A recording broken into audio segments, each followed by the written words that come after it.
Santosh देशमुखांचा murder झाला, त्यानंतर आणखीन बापू वांदेंचा मर्डर झाला, असे आणखीन प्रकरण झाले. का झाले? तर हे प्रकरण स्थानिक आमदार धनंजय मुंडे साहेबांनी दबावाखाली दाबून ठेवलं आणि आरोपी ओपन होऊ दिले नाही. ज्यांनी अशा पद्धतीनं षडयंत्र करून की हा धनंजय मुंडे त्यांना फक्त राजकारणातून संपवायचा नाही तर या पृथ्वी तलावून संपवला पाहिजे. सर्वांना सप्रेम जय जिजाऊ. कसे आहात मित्रांनो? मजेत ना? असायलाच पाहिजे. मित्रांनो, बीड जिल्हा महाराष्ट्राच्या राजकारणातील एक ताकदवान जिल्हा. दादा हो, आज हा जिल्हा सगळ्यात जास्त कशामुळे चर्चेत आहे माहिती का तुम्हाला? कशामुळे चर्चेत आहे? राजकारणासाठी बिलकुल नाही बरं का. तर तो जिल्हा सगळ्यात जास्त चर्चेत कशामुळे असेल तर तो रक्तरंजित हत्यांमुळे. मित्रांनो, बीडचा बिहार झालाय असं म्हटलं जातंय. याला कारण सुद्धा तशीच आहे. बीडच्या भूमीमध्ये वाळूच्या आणि राखेच्या ढिगाऱ्याखाली कितीतरी निरपराध लोकांचे मुडदे गारले गेलेले आहेत. ते मुडदे उकरून काढण्याची आज वेळ आलेली आहे. ते तितकंच महत्वाचं आहे. मित्रांनो, हे सांगायला सुद्धा शब्द अपुरे पडतात. शब्द सुद्धा धाई मोकलून रडतात. शँड माफिया, हॅश माफिया म्हणजेच राख माफिया, पवनचक्की प्रकल्प, खंडणी आणि त्यामागे असणारे राजकीय वरदहस्त आता लपून राहिलेले नाहीत. इथे गुन्हेगार राजकारणी बनतात आणि राजकारणी गुन्हेगार बनतात. आमचं कुणीच वाकड करू शकत नाही. या आविर्भावामध्ये ते रोज नवनवीन गुन्हे करतच सुटतात. दादागिरी, गुन्हेगारी वाढतच चाललेली आहे. याला जबाबदार कोण आहे? याला खतपाणी कोण घालतोय? याचा विचार सुद्धा दादा हो व्हायला पाहिजे. आज आपल्याला महादेव मुंडे खून प्रकरण, तसेच संतोष भैया देशमुख खून खटला यावरती खास करून प्रकाश टाकायचा आहे.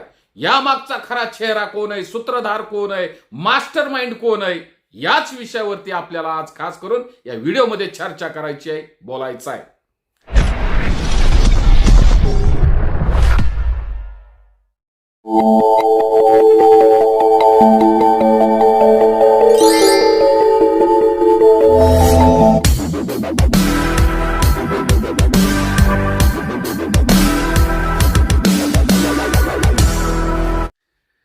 नमस्कार, मी अविनाश मोहिते आणि आपण पाहत आहात Avinash Mohite official Facebook page, तसेच Avinash Mohite official YouTube channel. मित्रांनो, या फेसबुक पेजवरती, या यूट्यूब चॅनलवरती तुम्ही जर पहिल्यांदाच आलेला असाल तर आपल्या फेसबुक पेजला फॉलो करा आणि आपल्या यूट्यूब चॅनलला सबस्क्राईब केलं नसेल तर दादा हो पहिल्यांदा सबस्क्राईब करून घ्या. कारण अशाच पद्धतीचे नवनवीन व्हिडिओ तुम्हाला आपल्या चॅनलवरती नेहमी पाहायला, ऐकायला मिळतील. मित्रांनो, एक गोष्ट कायम लक्षात ठेवा. बीड जिल्हा एकेकाळी हादरला होता. कारण इथे एक क्रूर हत्या झालेली होती. कुणाची झाली होती क्रूर हत्या? तर ती हत्या होती महादेव मुंडे यांची. दिवस होता 23 ऑक्टोबर 2023.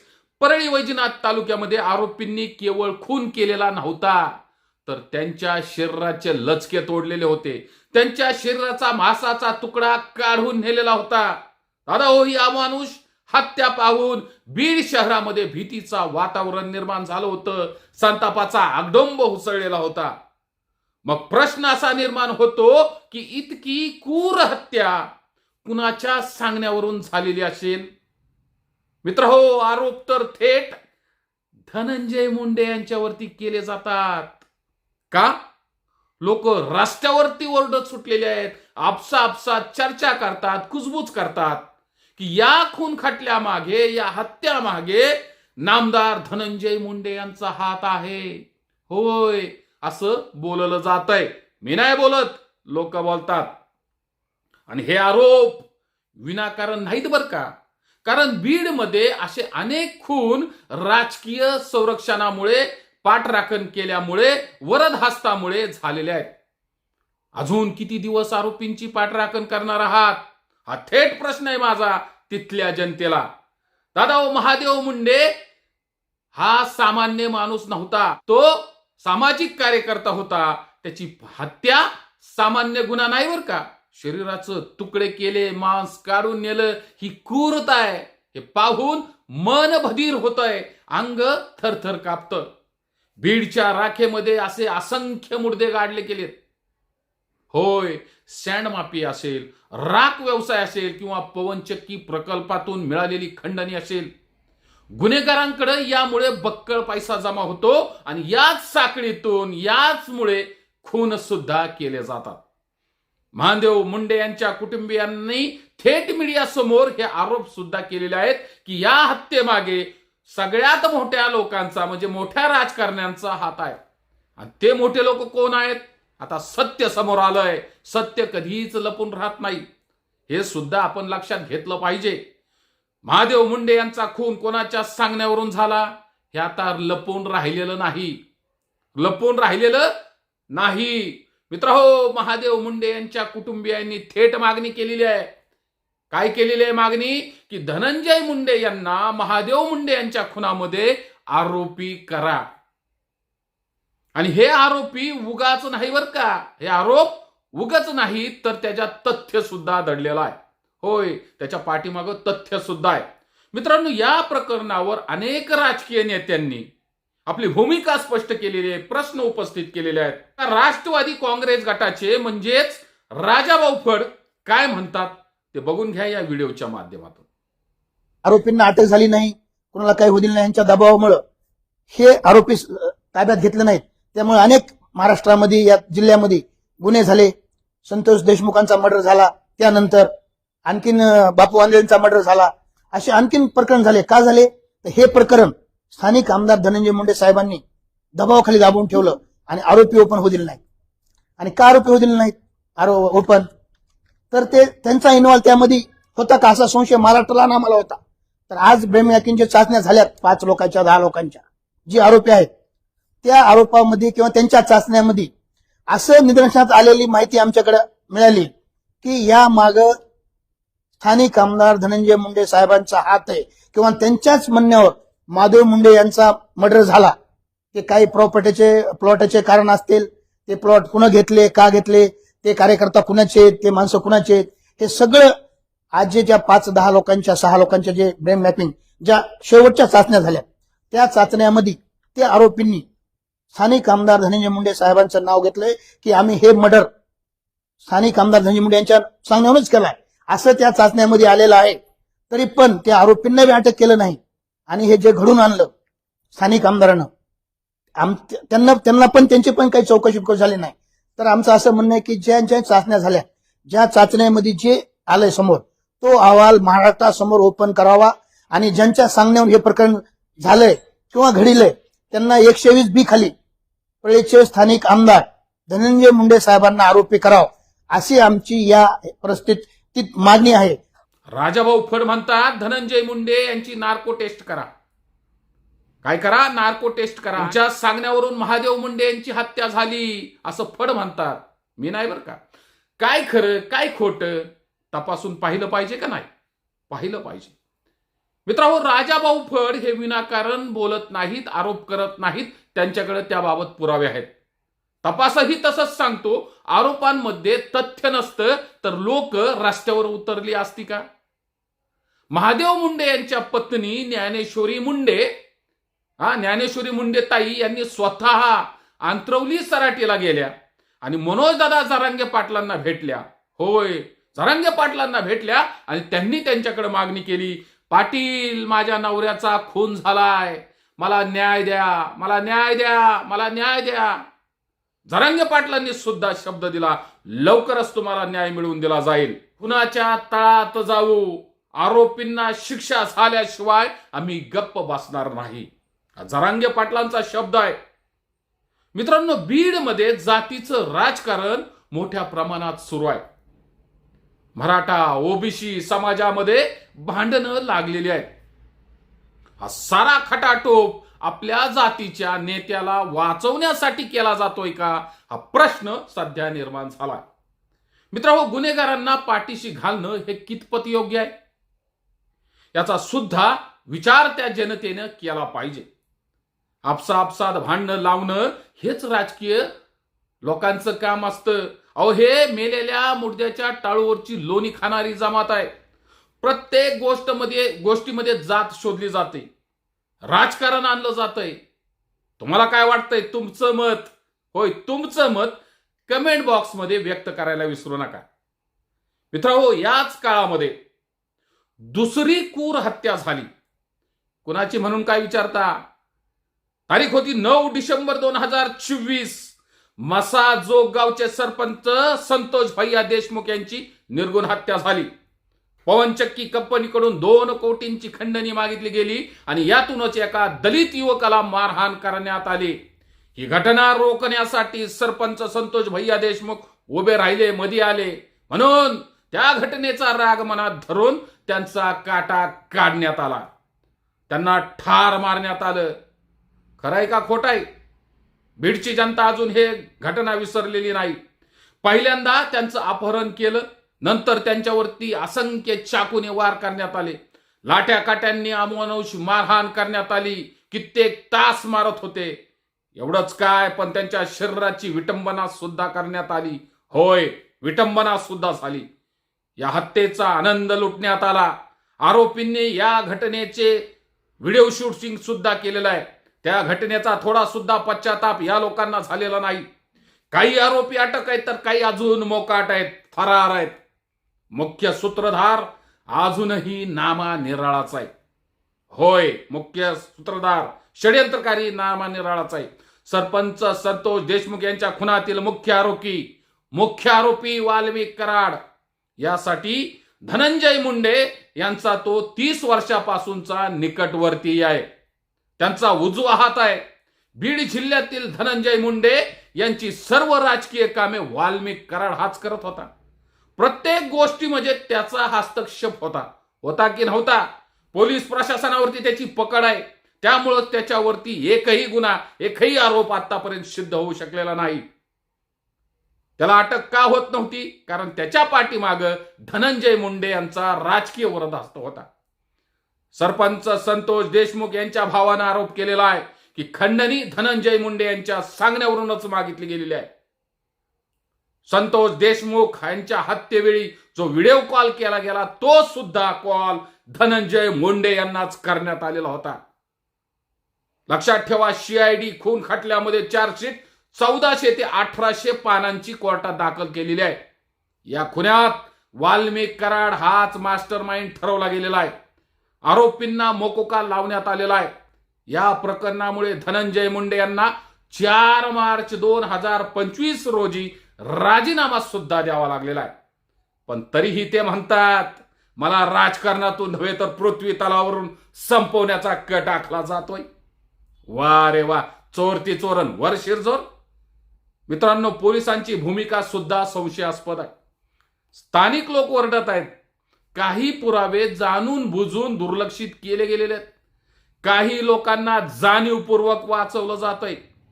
मित्रांनो, बीडमध्ये 5 वर्षात, लक्षात घ्या, सगळ्यात महत्वाचा मुद्दा आहे, बीडमध्ये 5 वर्षात 275 खून, 666 अटेम्प्ट टू मर्डर म्हणजेच हाफ मर्डर झालेले आहेत.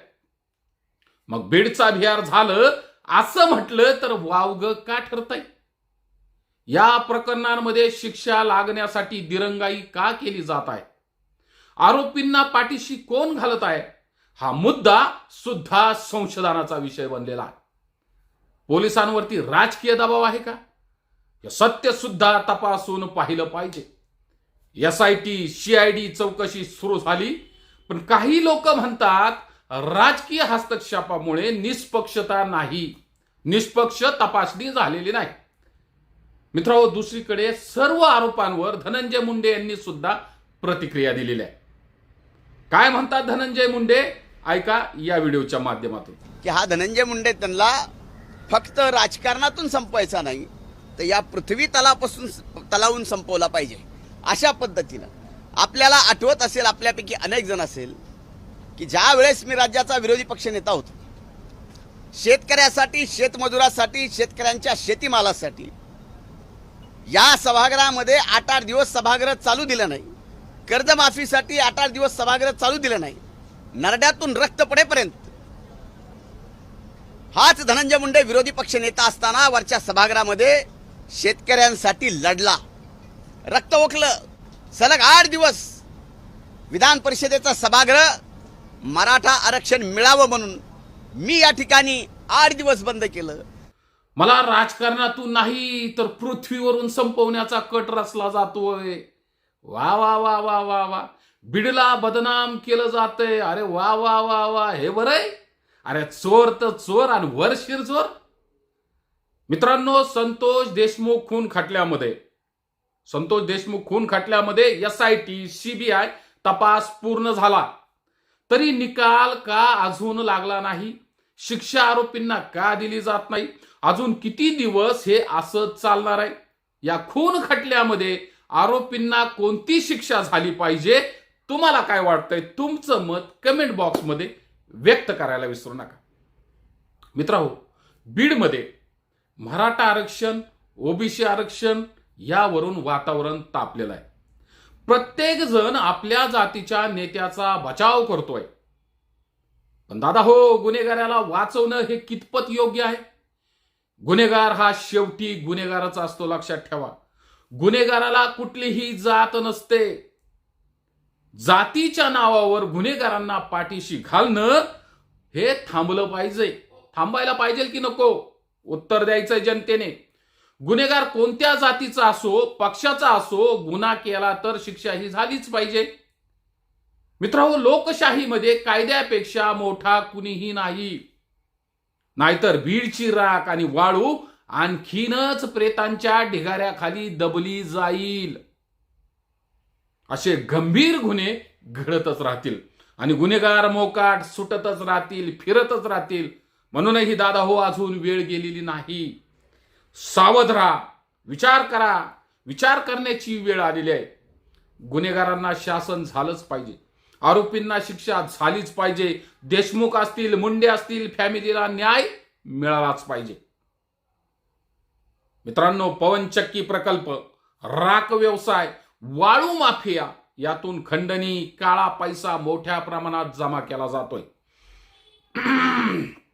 वाल्मिक कराड सारख्या गुंडांना राजकीय संरक्षण मिळतंय.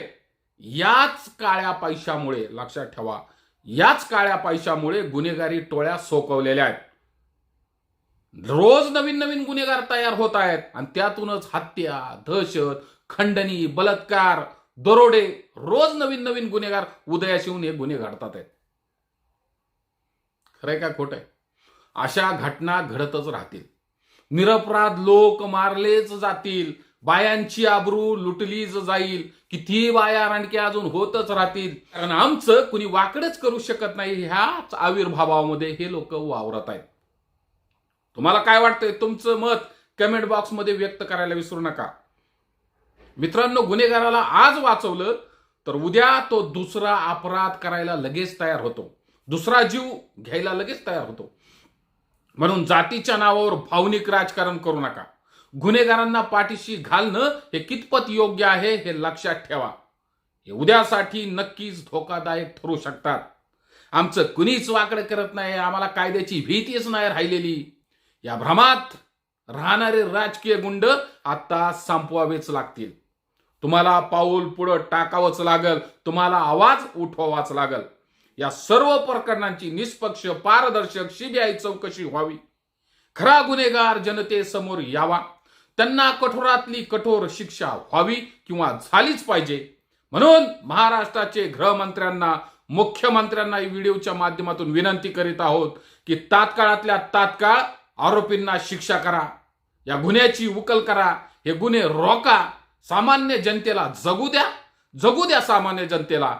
लक्षात ठेवा, न्याय हा जातीसाठी नाही, समाजासाठी असतो. बीडच्या राखेमध्ये आणि वाळूमध्ये गाडलेले सर्व मुद्दे उकरून काढले पाहिजेत. खुनाला वाचा फुटली पाहिजे, सत्य जगासमोर आलंच पाहिजे आणि गुन्हेगारांना शासन हे झालं पाहिजे. सामान्यांना न्याय मिळालाच पाहिजे. चला तर मग या न्यायासाठी आपण सर्वजण मिळून आवाज उठवूयात. बीडमधील रक्तरंजित खेळ थांबवूयात. तुम्हाला काय वाटते? तुमचं मत कमेंटमध्ये व्यक्त व्हायला विसरू नका. मित्रांनो, व्हिडिओ आवडला असेल तर लाईक करा, शेअर करा. चॅनल सबस्क्राईब केला नसेल तर दादा हो पहिल्यांदा चॅनल सबस्क्राईब करून घ्या. काय तर येणाऱ्या काळामध्ये असेच नवनवीन व्हिडिओ तुम्ही पाहण्यापासून वंचित राहाल. एवढीच विनंती आपणाला या व्हिडिओच्या सरते शेवटी करतो आणि या ठिकाणी थांबतो. धन्यवाद. जय जिजाऊ, जय शिवराय, जय संविधान, जय भारत. मित्रांनो.